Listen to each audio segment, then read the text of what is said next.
ఇక ఘోర రోడ్ ప్రమాదానికి సంబంధించిన వార్తను మీకు చూపిస్తున్నాను. అనంతపురం జిల్లా నుంచి ఈ బ్రేకింగ్ వార్త అందుతోంది. సో ఈ రోడ్ ప్రమాదంలో ఇద్దరు డాక్టర్లు చనిపోయారు.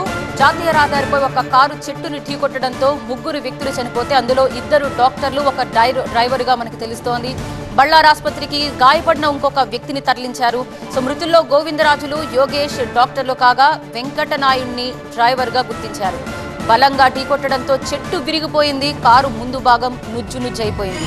బెంగళూరు నుంచి బళ్ళారి వెళ్తుండగా ఈ ప్రమాదం జరిగింది. ప్రమాదానికి మంచు కారణమా, డ్రైవర్ నిద్రమత్తు కారణమా అనే దానికి సంబంధించి పోలీసులు విచారణ కొనసాగిస్తున్నారు.